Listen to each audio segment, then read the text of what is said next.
নমস্কাৰ সকলোকে আমাৰ চেনেল এক্সাম জ্ঞান আসামলৈ পুনৰবাৰ ওয়েলকাম জনাইছো বন্ধুসকল আজি ভিডিঅ'টোত আমি আহি থকা 30 মাৰ্চত হ'বলগীয়া ডিএমই নন টেকনিক্যাল গ্ৰেড 3 এক্সামৰ কাৰণে উপযোগী হোৱাকৈ অন্য এখন মক টেষ্ট লৈ আপোনালোকৰ ওচৰলৈ আহিছো আজিৰ মক টেষ্টটোত টোটেল 25টা কোৱেশ্চন আছে আপোনালোকে সেই 25টা কোৱেশ্চন প্ৰথমে নিজে কৰিবৰ কাৰণে ট্ৰাই কৰিব তাৰ পিছত আমাক কমেন্ট কৰি জনাব যে আপুনি নিজে কিমানটা কোৱেশ্চন কাৰেক্ট কৰিলে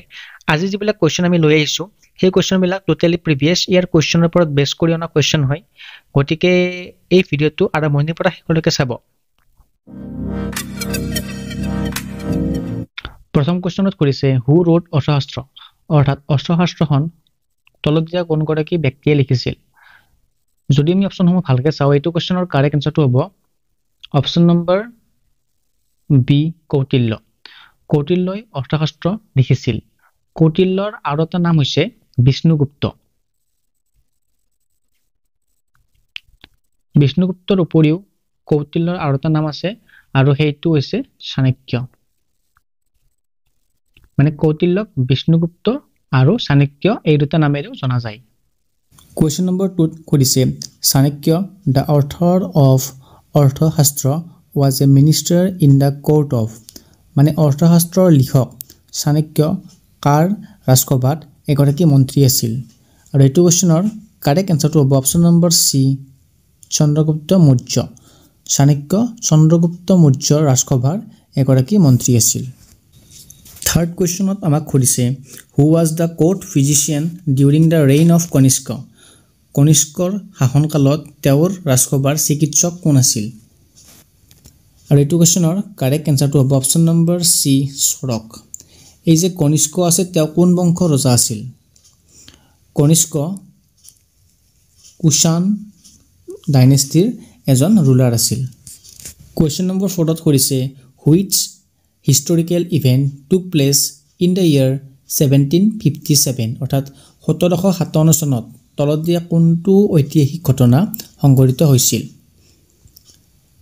1757 ত বেটল অফ পলাচী সংঘটিত হৈছিল ঠিক আছে যদি আমি চাও সিপাহী বিদ্ৰোহ কেতিয়া হৈছিল 1857 ত কুইট ইণ্ডিয়া মুভমেন্ট 1942 পানিপথৰ যুদ্ধ কেতিয়া হৈছিল সকলোৱে কমেন্ট বক্সত জনাব পানিপথৰ যুদ্ধ কেইখন হৈছিল লগতে সেই কেইখন যুদ্ধ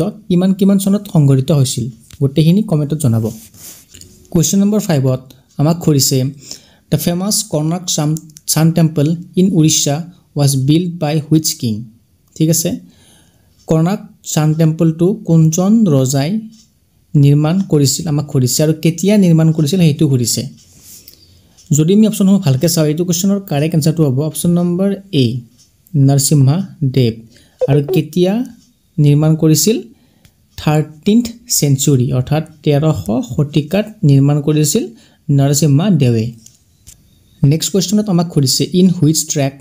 and field sports does Hima Das participate মানে হিমা দাসে তলতীয়া কোনবিধ খেলত অংশগ্ৰহণ কৰিছিল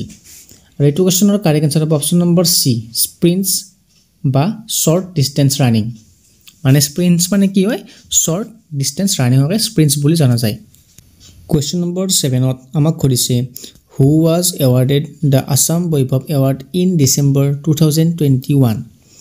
2021 চনত অসম বৈভৱ বঁটা তলত দিয়া কোন গৰাকী ব্যক্তিক প্ৰদান কৰা হৈছিল 2021 চনত অসম বৈভৱ বঁটা পাইছিল ৰতন টাটাই আৰু 2022 ত কোনে পাইছিল মোক ক'ব লাগে আৰু 2023 ত কোনে পাইছিল 2023 ত পাইছিল ৰঞ্জন গগৈ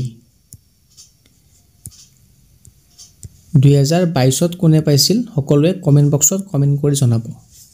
কোৱেশ্চন নম্বৰ 8 ত আমাক কৰিছে অন হুজ বাৰ্থডে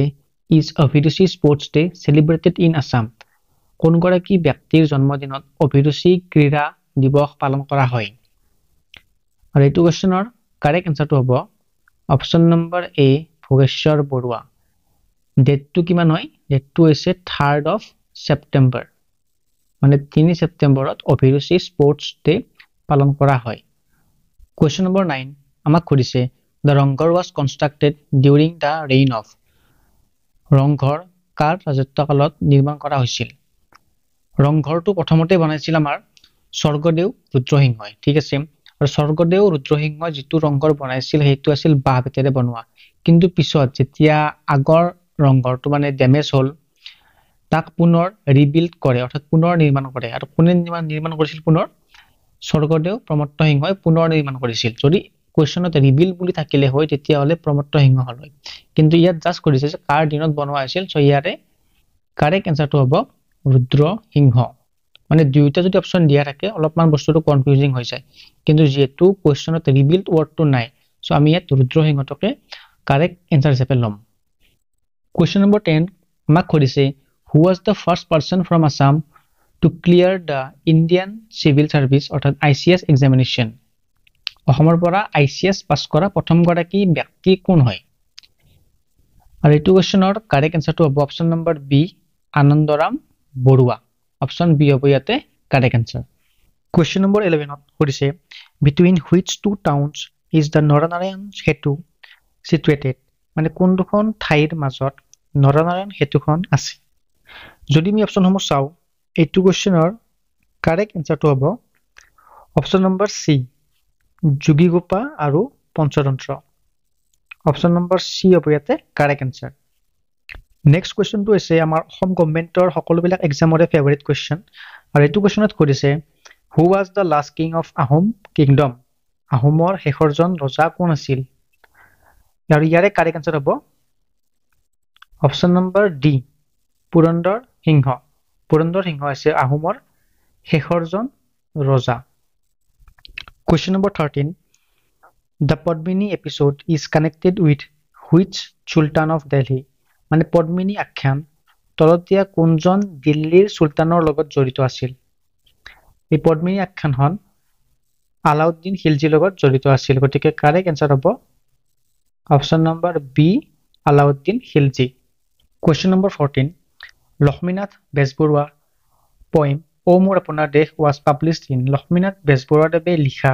O মোৰ আপোনাৰ দেশটো প্ৰথমতে তলত দিয়া কোনখন আলোচনীত প্ৰকাশিত হৈছিল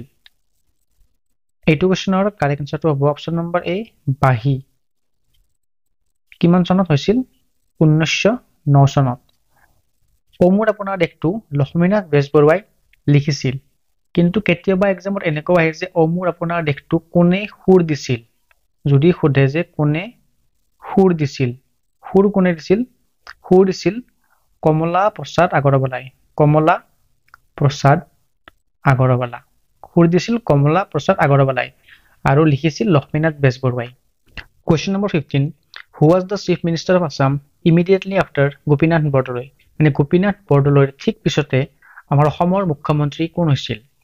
গোপীনাথ বৰদলৈ হৈছে প্ৰথম গৰাকী মুখ্যমন্ত্ৰী আৰু সেকেন্ড গৰাকী হ'ব অপচন নম্বৰ সি বিষ্ণুৰাম মেধি যদি হৰে যে থাৰ্ড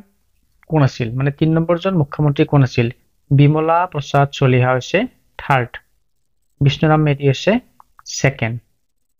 নেক্সট কোৱেশ্চনত কৰিছে Where was the first medical college of Assam established অসমৰ প্ৰথমখন চিকিৎসা মহাবিদ্যালয় তলত দিয়া কোনখন ঠাইত আছে আৰু এইটো কোৱেশ্চনৰ যদি কাৰেক্ট আনসাৰ চাও এইটো কোৱেশ্চনৰ কাৰেক্ট আনসাৰ হ'ব অপচন নম্বৰ ডি ডিব্ৰুগড় প্ৰথমখন মানে অসমৰ চিকিৎসা মহাবিদ্যালয় ডিব্ৰুগড়ত আছে Question number 17 ত কৰিছে The first modern theatre hall of Assam The Ban Theatre is located in অসমৰ প্ৰথমটো আধুনিক ৰংগমঞ্চত বান থিয়েটাৰ তলত দিয়া কোনখন ঠাইত আছে আৰু এইটো কোৱেশ্চনৰ কাৰেক্ট আনসাৰ হ'ব অপচন নম্বৰ সি তেজপুৰ মানে বান থিয়েটাৰ ক'ত আছে তেজপুৰত আছে Question number 18 ত আমাক সুধিছে Who among the following is associated with the discovery of the city Mohenjodaro তলত উল্লেখ কৰা কোনজন ব্যক্তি মহেঞ্জো-দাৰো নগৰখনৰ আৱিষ্কাৰৰ লগত জড়িত আৰু এইটো কোৱেশ্চনৰ কাৰেক্ট আনসাৰটো হ'ব doctor Rakhal Das Banerjee doctor R D Banerjee আৰু যদি খুদে কিমান চনত তেখেতে মহেঞ্জো-দাৰো নামৰ চিটিখন ডিস্কভাৰ কৰিছিল তেতিয়াহ'লে তাৰ আনসাৰ হ'ব 1922 তেখেতে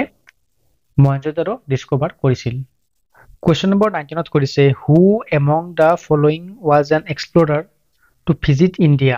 during the reign of Muhammad bin Tughlaq তলত দিয়া কোন গৰাকী অভিযাত্ৰীয়ে মুহাম্মদ বিন তুগলকৰ ৰাজত্বকালত ভাৰতত ভ্ৰমণ কৰিবলৈ আহিছিল আৰু এইটো কোৱেশ্চনৰ কাৰেক্ট এনসাৰটো হ'ব option number D Ibn Battuta Ibn বতুতাই মহম্মদ বিন তুগলকৰ দিনত আমাৰ ভাৰতত ভ্ৰমণ কৰিবৰ কাৰণে আহিছিল কোৱেশ্চন নম্বৰ 20 এইটো কোৱেশ্চনত কৰিছে the British general who defeated Tantia top and Rani of Jhansi in central India মানে নিম্নলিখিত কোনজন ব্ৰিটিছ জেনেৰেলে মধ্য ভাৰতৰ তান্তিয়া টপ আৰু ঝান্সী ৰাণী লক্ষ্মীবাইক পৰাভূত কৰিছিল মানে যুদ্ধত হাৰাইছিল আৰু এইটো কোৱেশ্চনৰ যদি কাৰেক্ট এনসাৰ চাও কাৰেক্ট এনসাৰটো হ'ব হিউ ৰ'জ কোৱেশ্চন নম্বৰ 21 ত কৰিছে where did Jawaharlal Nehru wrote the book Discovery of India Jawaharlal Nehruৱে Discovery of India নামৰ কিতাপখন তলত দিয়া কোন ঠাইত লিখি উলিয়াইছিল আৰু এইটো কোৱেশ্চনৰ কাৰেক্ট এনসাৰ হ'ব option number D Ahmednagar fort Jawaharlal নেহৰুৱে যেতিয়া 1942 ত কুইট ইণ্ডিয়া মুভমেণ্টত পাৰ্টিচিপেট কৰিছিল তাৰ কাৰণে কি কৰিছিল জৱাহৰলাল নেহৰুক জেলত থোৱা হৈছিল আৰু সেই সময়খিনিতে জৱাহৰলাল নেহৰুৱে ডিস্কভাৰী অফ ইণ্ডিয়াখন লিখিছিল যদি আমি চাও আহমেদনগৰ ফৰ্ট ক'ত আছে আহমেদনগৰ ফৰ্ট আছে মহাৰাষ্ট্ৰত আহমেদনগৰ ফৰ্ট আছে 22 নম্বৰ কোৱেশ্চনত কৰিছে who was the founder of Mughal Empire in India ভাৰতবৰ্ষত মোগল সাম্ৰাজ্যৰ প্ৰতিষ্ঠাতা কোন আছিল ভাৰতবৰ্ষত মোগল সাম্ৰাজ্যৰ প্ৰতিষ্ঠাতা হ'ল অপচন নম্বৰ সি